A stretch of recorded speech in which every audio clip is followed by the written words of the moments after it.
ہمیں 2013 کا election terrorism کی وجہ سے ہم صحیح نہیں لڑ سکے. تو جب آپ سب سے ورسٹ وکٹم ہیں تو آپ کو کیا مسئلہ ہونا چاہیے؟ دیکھیے فوجی عدالتوں کا ایک روایتی خوف ہوتا ہے کاظمی صاحب. دوسری بات یہ ہے کہ ایکسپیڈیشس ڈسپوزل آف کیسز ہوگا. ہمارا جو سسٹم ہے جوڈیشل وہ پینڈنسی آف کیسز کی وجہ سے بڑا روٹن ہے. وٹنس پروٹیکشن پروگرام نہیں ہے, ججز پروٹیکشن پروگرام نہیں ہے. کل کچھ ججوں نے کہا ہم خوف میں ہیں, ہم مقدمات نہیں سن سکتے. میں اس بحث میں تو نہیں جانا چاہتا کہ انہیں پروفیشن چھوڑ دینا چاہیے, کیونکہ عدالت میں تو ملزموں کے کیس ہی آتے ہیں اور بڑے بڑے خطرناک مجرم وہاں پہ ڈاک میں آ کے کھڑے ہوتے ہیں. لیکن میں یہ ضرور کہنا چاہتا ہوں کہ جب عدالتوں کی یہ پوزیشن ہو تو یہ بڑا اچھا, بڑا ٹائملی فیصلہ ہے ملٹری ٹریبیونلز کا.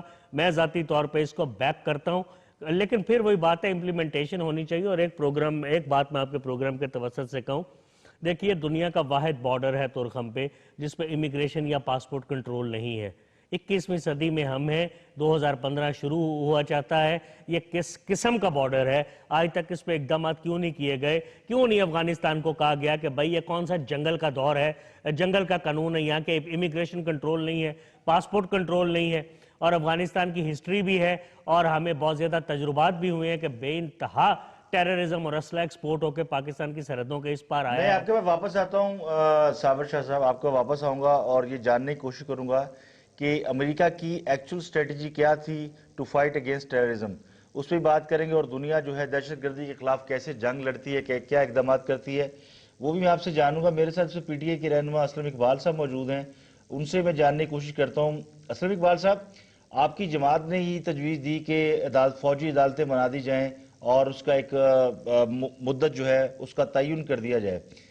آپ کیا سمجھتے ہیں کہ جو پرائم منسٹر نے اور دیگر سیاسی جماعتوں نے جو فیصلے کیے ہیں ان پہ عمل درآمد ہو پائے گا, اور کیا پوری قوم جیسا کہ نظر آ رہا ہے ان کے پیچھے کھڑی ہو پائے گی؟ بسم اللہ الرحمن الرحیم. بہت شکریہ آپ نے مجھے موقع فراہم کیا. گزارش یہ ہے کہ اس وقت ہم جن حالات سے گزر رہے ہیں, میں سمجھتا ہوں کہ وہ پاکستان کی تاریخ میں شاید اس طرح کے حالات پہلے کبھی پیدا نہیں ہوئے. پاکستان تحریک انصاف نے جو اپنا موقف حکومت کے سامنے رکھا ہے, میں سمجھتا ہوں کہ وہ حالات کو مد نظر رکھتے ہوئے اپنے موقف پہ آگے کی طرف بڑھے ہیں. اس وقت ملک کے اندر غیر معمولی حالات, غیر معمولی فیصلے کرنے پڑیں گے کہ جس کی بنا پر ہم معاشرے کے اندر جو یہ ایک تاثر پھیل رہا ہے کہ دہشت گردی ایک ناسور کی طرح ہماری جڑوں کو کھوکھلا کر رہی ہے, اس کو ان جڑوں سے اکھاڑنے کے لیے ہمیں ایک پیش پر آنا پڑے گا. اپنے ذاتی سیاسی وابستگیوں سے بالاتر ہو کر ہم نے فیصلے کیے ہیں, اور ہم سمجھتے ہیں کہ اس وقت ملک کو عوام کی بھی ضرورت ہے. جہاں پر ہم یہ سمجھتے ہیں نا کہ سیکیورٹی ادارے جو ہے وہ سرحدوں کے اوپر لڑائی کریں گے, لیکن جب تک پیچھے عوام کھڑی نہیں ہوگی, جب تک پیچھے قوم کھڑی نہیں ہوگی, اس وقت تک میں نہیں سمجھتا ہم کوئی جنگ جیت سکتے ہیں. لہذا ہم اپنی ان سیکیورٹی فورسز کے پیچھے کھڑے ہیں اور ہر لحاظ سے, تاکہ ہم ان کو پیچھے سے وہ سپورٹ دے سکیں کہ جس کی بنیاد پر وہ سرحدوں کے اوپر لڑ سکیں.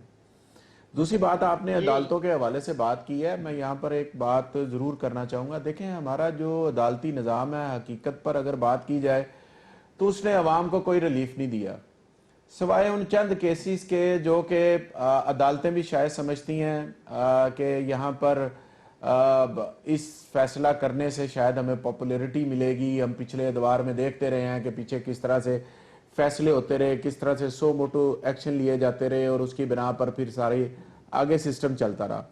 آپ کو اپنے عدالتی نظام کی خرابیوں کی طرف بھی دیکھنا پڑے گا کہ ان عدالتی جو آپ فیصلے نہیں دے سکتے, پھر اس کی بنا پر لوگ گمراہ ہو کر پھر دوسری سائیڈ پر جاتے ہیں. جو فوجی عدالتوں کی بات کی گئی وہ اس انصاف کے عمل میں بالکل کوئی پرابلمز ہیں, یہ ہم بھی جانتے ہیں, آپ بھی جانتے ہیں کہ اتنا مؤثر نہیں ہے. پھر یہ اتنی لا اینڈ آرڈر کی سچویشن خراب ہے, ججوں کو شاید لائف تھریٹس ہیں. بہرحال یہ ان کا پروفیشن ہے اور اس میں لائف تھریٹس ہوتے ہی ہیں, لیکن یہ کہیں گھبراہٹ زیادہ ہے کہ اگر جج جو ہے کسی دہشت گرد کے خلاف فیصلہ دیں تو ان کو پھر جان کے خدشات جو ہیں وہ لاحق ہوتے ہیں.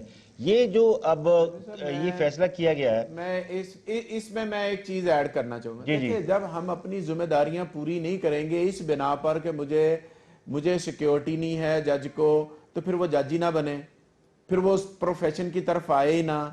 سب سے مقدم اور مقدس جو پیشہ ہے میں سمجھتا ہوں وہ عدالتی نظام کا ہے، وہ ایک کسی جج کا ہے کہ وہ اپنی سیٹ پر بیٹھ کے جو فیصلے کرتے ہیں اس کے فیصلے سے پتہ چلتا ہے کہ اس معاشرے کا رخ کس طرف جا رہا ہے، انصاف کی طرف جا رہا ہے یا ناانصافی کی طرف جا رہا ہے۔ اگر ہم مصلحتوں کا شکار رہیں گے، ہم فیصلے نہیں کریں گے، تو پھر آج آپ دیکھ لیں کہ معاشرے کے اندر کس طرح سے حالات پیدا ہو رہے ہیں اور لوگ کس ڈگر پر جا رہے ہیں۔ ہمیں آپ نے آئین بنا لیا، لیکن اس آئین میاں کے صاحب، نیچے جو باقی ریاستی ادارے ہیں ہاں جی، اگر وہ صحیح پرفارم نہیں کر رہے تو پھر اس آئین کے بنانے کا آپ کو کیا فائدہ ہے؟ پھر آئین آپ بنائے ہی نہ، پھر اس طرح کھلا چھوڑ دیں۔ کہنے کا مقصد یہ ہے کہ فوجی عدالتیں بنانے کی آج ضرورت کیوں پیش آئی، ذرا اس پہ بھی بات کر لیں آپ۔ اس وجہ سے پیش آئی کہ آپ کا جو عدالتی نظام ہے وہ صحیح نہیں چل رہا۔ تو پھر فوجی نظام یہ ہے کہ یہ اس کے اندر ایک سپیڈی ٹرائل ہوگا اور اس کے اندر ہم بہتری کی طرف جا سکیں گے اور اس کے اندر مداخلت کم ہوگی، سیاسی مداخلت کم ہوگی۔ یہ بھی ایک بہت بڑا پہلو ہے جس کو ہمیں اگنور نہیں کرنا چاہیے۔ عام عدالتوں کے اوپر ایک سیاسی دباؤ بھی ہوتا ہے یا کسی بڑے میں سمجھتا ہوں کہ کسی بھی ادارے کے سربراہ تو کا بنیادی دباؤ طور بھی پر ہو میاں سکتا صاحب ہے۔ آپ یہ فرما رہے ہیں کہ جوڈیشل سسٹم جو ہے ہمارا وہ پرفارم نہیں کر پا رہا، جس کی وجہ سے ہمیں یہ کرنا پڑ رہا ہے کہ ہم فوجی عدالتوں کی طرف چلے گئے ہیں، کیونکہ ہمارے جوڈیشل سسٹم میں بہت سی خامیاں ہیں۔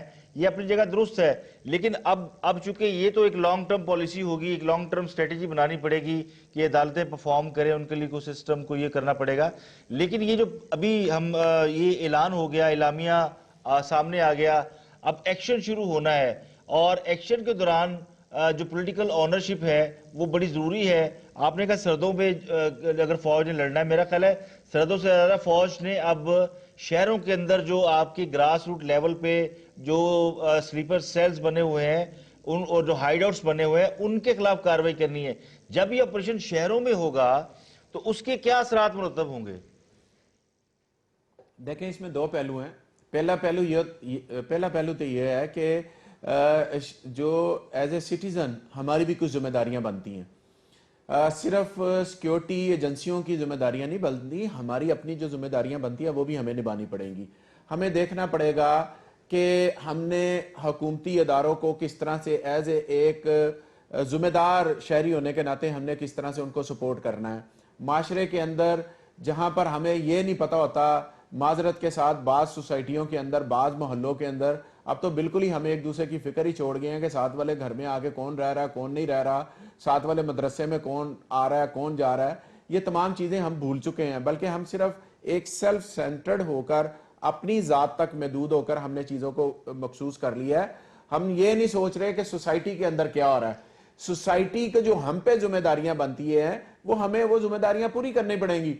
ادارے اس وقت تک کامیاب نہیں ہو سکتے جب تک کہ میں سمجھتا ہوں کہ ہر شہری اپنی اپنی ذمہ داری کا احساس نہیں کرے گا، ان کو سپورٹ نہیں کرے گا، سب ان کو کے سب ساتھ کو نہیں چلے اونرشپ گا۔ لینی پڑے اگر گی ہم میاں یہ صاحب، کہیں کہ میاں صاحب سب کو اونرشپ لینی پڑے گی، سٹیزن کو بھی لینی پڑے گی، پولیٹیشین کو بھی لینی پڑے گی، فوجی کو بھی لینی پڑے گی، تمام نیشن کو سٹیزن اونرشپ لینی پڑے گی۔ صابر شاہ صاحب آپ یہ بتائیے گا کہ یہ جو ہسٹری ہے اب یہ ہمارے سامنے ہے، ٹیررزم کوئی آج کا مسئلہ نہیں ہے، کئی سالوں سے چلا آ رہا ہے۔ یہ دیگر ملکوں نے کیا سٹریٹجیز اپنائی ان ٹیررزم سے نمٹنے کے لیے؟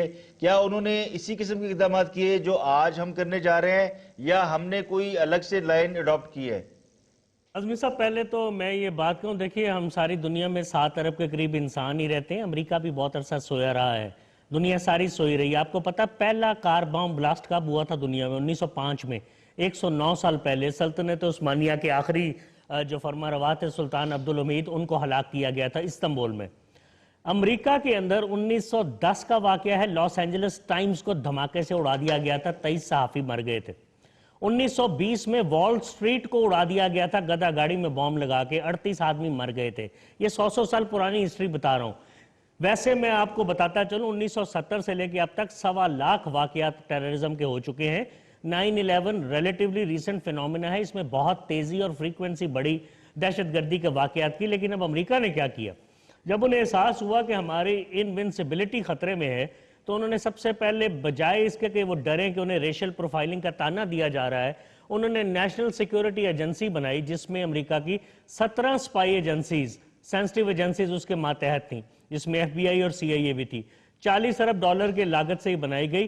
تمام ایجنسیز ایک میز پر بیٹھ گئیں اور انہوں نے غور و فکر کیا اور انفارمیشن کو اکٹھا کر کے اپنے ایسٹس کو متحرک کیا اور اس کے بعد ایکشن کیا. ہمارے ہاں بدقسمتی سے یہ بھی ہوا ہے ماضی میں کہ ایک ایجنسی کا ایسٹ ہوتا ہے تو دوسری ایجنسی اس کی گردن کاٹنے کو تیار ہوتی ہے, یعنی کہ کوارڈینیشن کی کمی ہے. پھر امریکہ نے اسی وقت ہوم لینڈ سیکورٹی ڈپارٹمنٹ بنایا جس نے امریکہ میں ہر آدمی کو, آنے والے آدمی کو چیک کیا, ایئرپورٹ پہ چیکس لگائے, پاسپورٹ کنٹرول کو سخت کیا. ادھر ان کا اویئرنیس کمپین چل رہی تھی اخباروں میں, ٹی وی پہ.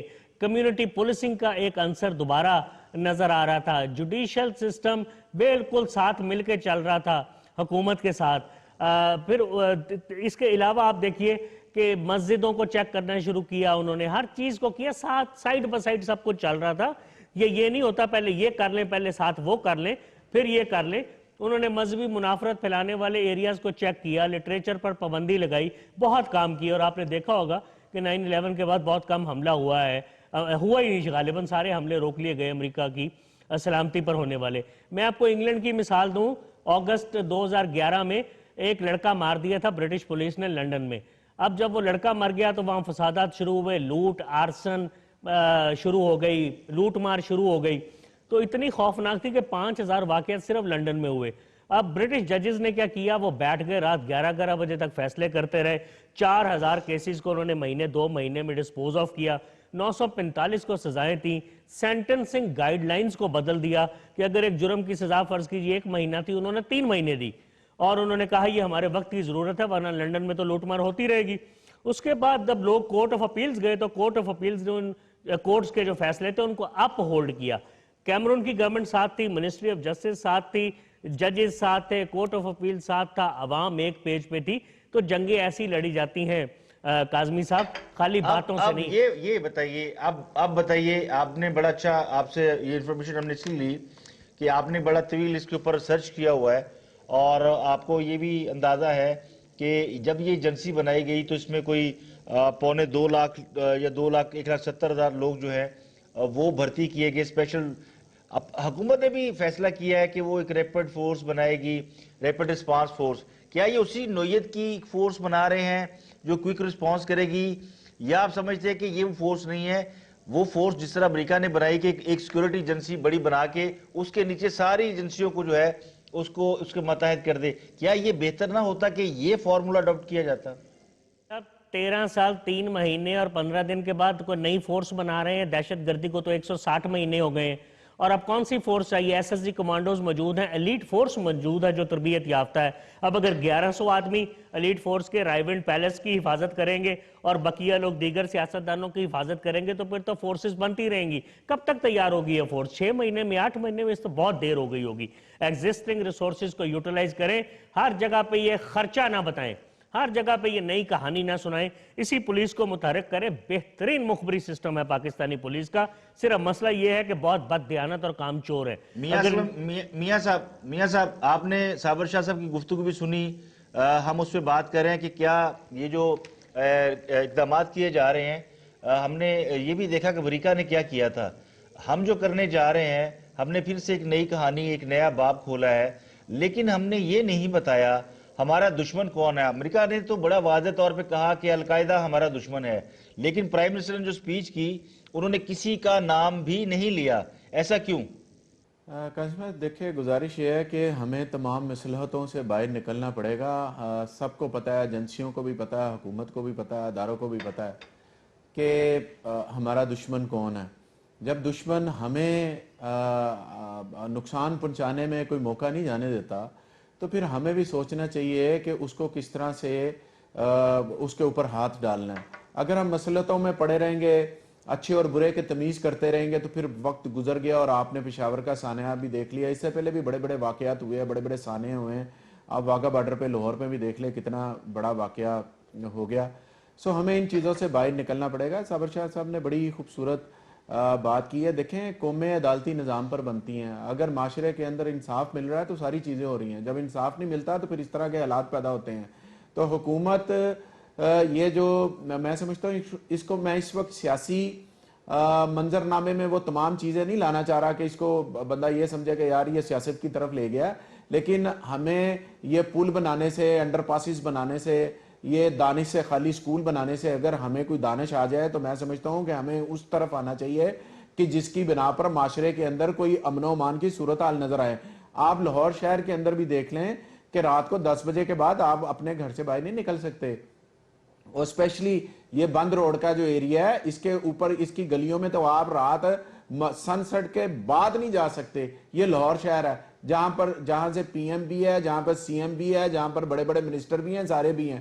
تو میں سمجھتا ہوں کہ صابر شاہ صاحب نے ٹھیک بات کی کہ جو پولیس کا کام ہے وہ پولیس کو کرنے دیا جائے. جب آپ پولیس سے پولیسنگ کا کام نہیں لے رہے, اس سے دوسرے کام لے رہے ہیں, پروٹوکول کے کام لے رہے ہیں اور ہٹ کے باقی معاملات اس سے کروا رہے ہیں, ان کو اپنی سیاست چمکانے کے لیے استعمال کریں ہیں, انہیں سیاسی لیڈروں کے اوپر دہشت گردی کے پرچے کرنے کے لیے استعمال کر رہے ہیں, تو پھر پولیس کا رول تو ختم ہو گیا. پھر جو دہشت گرد صحیح معنوں کے اندر ہے وہ تو آپ کے معاشرے کے اندر دن بناتے پھر رہے ہیں, اور جہاں ان کا دل کرتا ہے وہ بم پھاڑ دیتے ہیں, جہاں دل کرتا ہے وہ کسی کو اغوا کر کے لے جاتے ہیں, جہاں دل کرتا ہے افغانستان سے لاہور کے اندر کولے کرتے ہیں. آپ نے دیکھا نہیں اچھرے کے اندر وہ جو ولی شاہ تھا اس کو کس طرح سے کبھی اس کے گھر پہ آ کے بم پھاڑا, کبھی اس کی دکان پہ آ کے اٹیک کیا. پھر اسی طرح سمنا آباد کے اندر واقعہ ہوا, رکشا یونین کے پریزیڈنٹ کو حاجی تاج کو اس نے بیچارے نے ان کو وہ تاوان نہیں دیا تو انہوں نے اس کے گھر کے باہر اسے مار دیا. سو کہنے کا مقصد ہے جو پولیس کا کام ہے وہ پولیس کو نہیں کرنے دیا جا رہا, جو جس کا کام ہے اس کو کرنے دیا جائے. اور حکومت کو چاہیے, ریاست کو چاہیے کہ اس موقع کو غنیمت جانے کہ تمام پارٹیاں اس وقت ایک پیج پر ہیں, تمام کی رائے کنسنسس کے ساتھ بن رہی ہے, حکومت اس کا فائدہ اٹھائے, اور ہمیں امن چاہیے. امن جس طرح سے بھی مرضی پیدا کریں, ہم اس لحاظ میں نہیں جا رہے کہ جی اس پہ 10 روپے لگ رہے ہیں یا اس پہ 10 کروڑ لگ رہے ہیں. ٹھیک ہے میاں صاحب, آپ کا پوائنٹ آف ویو آ گیا اس حوالے سے. صاحبزادہ حامد رضا صاحب میرے ساتھ موجود ہیں, ان سے بات کرتے ہیں. چیئرمین سنی اتحاد کونسل ہیں, ان سے بات کرتے ہیں. کچھ دیر سے ہمارے ساتھ تھے لیکن آڈیو پرابلم کی وجہ سے وہ تھوڑی دیر میں ہمیں جوائن کیا انہوں نے. صاحبزادہ حامد رضا صاحب, آپ نے پرائم منسٹر کا پورا خطاب سنا, آپ نے سیاسی جماعتوں کی شرکت دیکھی, کیا آپ کو بھی دعوت دی گئی تھی یا نہیں دی گئی تھی, یا آپ کا اس حوالے سے کیا موقف ہے؟ بسم اللہ الرحمن الرحیم. جی ہمیں دعوت کے حوالے سے تو میں کلیئر کر دوں کہ کوئی دعوت نہیں دی گئی تھی, اور اس کی شاید ایک بنیادی وجہ یہ بھی تھی کہ میرے والد مرحوم صاحبزادہ فضل کریم جب نیشنل اسمبلی کے ممبر تھے تو وہ اسی ایک ایشو کے اوپر کہ پاکستان مسلم لیگ نون دہشت گردوں کی سپورٹ بھی کرتی ہے, اور ان کے اہم ذمہ داران جو ہیں وہ ان کے فائنانسر بھی ہیں اور ان کے سپورٹرز بھی ہیں, وہ ان سے الگ ہوئے تھے. تو شاید وہ گرج ابھی تک ان لوگوں کے دل میں ہے اور وہ اس چیز کو بھول نہیں پائے. لیکن جو رات کی تقریر تھی پرائم منسٹر صاحب کی, میں یہ سمجھتا ہوں کہ تقریر کی حد تک ایک اچھی چیز تھی, ہم اسے ویلکم بھی کرتے ہیں. تمام پارٹیز نے ایک جگہ پہ بیٹھ کے بہرحال ایک ڈرافٹنگ کی اور دہشت گردی کے حوالے سے نکات کے اوپر اتفاق کیا. لیکن دیکھیں گراؤنڈ ریالٹیز میرا ذاتی خیال یہ ہے کہ اس سے ٹوٹلی ڈیفرنٹ ہیں. مثلا پرائم منسٹر صاحب کی اس اے پی سی کے اندر بہت سارے چہرے ایسے موجود تھے جو کہ ابھی بھی دس وے اور دیٹ وے وہ طالبان کو, وہ ایکسٹریمسٹس کو, وہ مذہبی وہ طبقہ جو کہ شدت پسند ہے ان کو مکمل طور پہ سپورٹ کرتے ہیں. مثلا پرائم منسٹر صاحب کے ساتھ مولانا فضل الرحمان صاحب تھے, پرائم منسٹر صاحب کے ساتھ وہاں پر جماعت اسلامی کی قیادت تھی, اسی طرح پاکستان مسلم لیگ نون کے الائی مولانا تمام لوگوں کو دعوت دی گئی تھی. اس میں ظاہر ہے مولانا فضل الرحمان کو بھی آنا تھا, پارلیمنٹیرین ہے, ان کو بھی بیٹھنا تھا. وہ تو ایک الگ بحث ہے کہ کون موجود تھا کون نہیں تھا. آپ کو دعوت نہیں دی گئی, یقینی طور پر دی جانی چاہیے تھی, آپ ایک بڑی جماعت کے سربراہ ہیں. اب آپ اس اعلامیے پہ آ جائیں, اس فیصلوں پہ آ جائیں جو فوجی عدالتیں بنانے سے لے کے تمام جو 18 نکاتی فیصلہ ہے اس کے اوپر آپ کے کیا کمنٹس ہیں؟ دیکھیں مجھے دعوت دینے یا نہیں دینے سے تعلق نہیں ہے, میرا ایک سوال ہے نا, آپ اس سوال کو اگنور نہیں کر سکتے. وہ لوگ آپ میرے ساتھ ابھی چلیں پشاور کے قصہ خانی بازار کے اندر, میں آپ کو جو نفرت انگیز اور شر انگیز لٹریچر موجود ہے وہ میں آپ کو نکال کے دیتا ہوں, اور آپ دیکھیں کہ انہی جماعتوں کے کتنے جید اکابرین کا یا ان جماعتوں کے سٹنگ ایم این ایز کی طرف سے وہ لکھا ہوا لٹریچر جو مختلف مدرسوں کے استاد ہیں وہ وہاں پر پشاور کے قصہ خانی بازار کے اندر موجود ہے. آپ نے ایک بڑا خوشنما قسم کے آپ نے نکات تو دے دیے, ان نکات کے اوپر پراپر امپلیمنٹیشن کون کرے گا؟ جہاں تک فوجی عدالتوں کے قیام کی بات ہے، جہاں تک دہشت گردوں کو سزائیں دینے کی بات ہے، جہاں تک دہشت گردوں کو پکڑنے کی بات ہے، یہ تینوں کام تو فوج نے اپنے ذمہ لے لیے، یہ تین کام تو ہو جائیں گے، لیکن سول ایڈمنسٹریشن اپنی عوام کو ساتھ ملا کے پاکستان کے جو چیف ایگزیکٹو ہیں وہ یہ کام کیسے کریں گے؟ آپ میرے اس سوال کو اگنور نہیں کر سکتے۔ اگر اسلام آباد کے قلب میں واقع ایک مسجد کے خطیب آج بھی کھڑے ہو کے یہ بات کہے، اور سرکاری مسجد کے سرکاری خطیب آج بھی یہ بات کر رہے ہوں کہ جناب میں بچوں کے مارے جانے کے واقعے کو کنڈیم نہیں کر سکتا، میں اس کی مذمت نہیں کر سکتا، تو مجھے آپ یہ بتائیے کہ گورنمنٹ کی ول کہاں پہ ہے؟ کیا گورنمنٹ آپ ابھی بھی جنرلی سمجھتے ہیں کہ گورنمنٹ ایسا کر سکے گی؟ جب 134 بچوں کے منہ پر گولیاں ماری گئیں، انہیں بے دردی سے شہید کیا گیا، کوئی ایک سانحہ نہیں ہے۔ آپ مناوا لے لیں، واگا بارڈر۔ حامد رضا صاحب، کیا آپشن ہے ہمارے پاس؟ آپ کی بات درست ہے، آپ کا موقف بڑا ویلڈ ہے، پوائنٹ بڑا سالڈ ہے، لیکن what choice we have؟ نہ the problem is کہ چوائس ہمارے پاس ہے، اور چوائس یہ ہے کہ آپ نے جو کل رات کو دیکھیں، میں نے تو ویلکم کیا کل رات کو جو چیزیں وہاں پر نکات آئی ہیں، اس کے اوپر آپ کی ول چاہیے، اور ول کے لیے سب سے پہلا طریقہ کار یہ ہے کہ آپ ایک ایسا میکنزم طے کریں کہ ہر وہ جماعت، ہر وہ فرد، ہر وہ گروہ، ہر وہ سوسائٹی کا طبقہ جو کسی بھی صورت کی دہشت گردی، وہ فرقہ وارانہ دہشت گردی ہو، وہ بیرونی طاقتوں کی دہشت گردی ہو پاکستان کے اندر، وہ طالبان کی دہشت گردی ہو، یا وہ فکر اور سوچ کی دہشت گردی ہو، اس کا مقابلہ کرنے کے لیے آپ جو میکنزم طے کریں، اس کا آپ کو ودن 1 ویک پتا چل جائے گا میرے بھائی۔ فیصلہ آباد کے اندر آپ چھوڑیں، آپ پنجاب کے اندر اس وقت بہت سارے بینڈ لاؤٹ ایسے موجود ہیں جو ابھی باہر پھر رہے ہیں، جن کی سرپرستی پنجاب گورنمنٹ کی طرف سے کی جا رہی ہے۔ اگر 1 ویک میں وہ لوگ پکڑ لیے گئے یا ان کو پکڑنے کے لیے میکنزم طے ہو گیا تو یقیناً ہم اسے خوش آمدید کہیں گے، ہم اسے ویلکم کہیں گے۔ جس طرح پرائم منسٹر صاحب کی تقریر ایک اچھی تھی، لیکن میں یہ کہہ رہا ہوں الفاظ کا ایک ایسا گورکھ دندہ ہے جس کے اوپر آپ کو پراپر امپلیمنٹیشن بھی چاہیے۔ یہ تقاریر تو پچھلے 20 سال سے ہو رہی ہیں۔ کیا دہشت گردی کا مسئلہ 2013 میں تو پیدا نہیں ہوا؟ دہشت گردی کا مسئلہ صابر شاہ صاحب اور میرے دوسرے بزرگ ابھی فرما رہے تھے کہ 100 سال پرانا ہے، لیکن پاکستان میں آپ دیکھیں 1988 سے آنورڈز نکال کے اگر آپ صرف پرویز مشرف صاحب کا ایرا درمیان سے نکال دیں، 17 سال سے انہی پولیٹیکل پارٹیز کی گورنمنٹ ہے، لیکن 17 سال گزر گئے، کیا اس معاملے کو حل کرنے کے لیے کوئی طریقہ کار، کوئی میکنزم، کوئی چیز طے کی گئی؟ نہیں طے کی گئی۔ اس کی بنیادی وجہ یہ ہے، جب آپ کو نیشنل اسمبلی کے اندر فگرز چاہیے، جب آپ کو نیشنل اسمبلی کے اندر عددی اکثریت چاہیے، جب آپ کو ان جماعتوں کے ارکان کا ووٹ چاہیے، وہ جماعتیں جو کالعدم جماعتوں کو سپورٹ کریں گی، جو دہشت گردی کو سپورٹ کریں گی، جو بینڈ آؤٹ لیٹس کو سپورٹ کریں گی، جو ایکسٹریمزم کو سپورٹ کریں گی، تو پھر میرے لیے یہ سمجھنا بہت مشکل ہے کہ کس طرح۔ آپ دیکھیں کل مولانا فضل الرحمان صاحب نے اپنی اے پی سی کے اندر یہ اعلامیہ جاری کیا کہ جو غیر رجسٹرڈ مدارس ہیں ان کے خلاف آپریشن کیا جائے۔ میرا سوال یہ ہے کہ رجسٹرڈ مدارس کے خلاف آپریشن کیوں نہ کیا جائے؟ کیونکہ اسلحہ اور دہشت گردی تو رجسٹرڈ مدارس کے اندر بھی موجود ہے، غیر رجسٹرڈ مدارس تو کی تعداد بھی بہت کم ہے۔ تو یہ جو ایک یہ جو پرائم منسٹر نے کو آپ سمجھتے ہیں کہ کچھ نام بھی لینے چاہیے تھے پرائم منسٹر کو، کچھ اشارے بھی کرنے چاہیے تھے، کھل کے بات کرنی چاہیے تھی کہ کون ہے وہ دہشت گرد، کون لوگ ہیں جو ہمارے ملک کو نقصان پہنچا رہے ہیں؟ کیا نام کیوں نہیں لیے گئے؟ آپ سمجھتے ہیں کہ لینے چاہیے تھے؟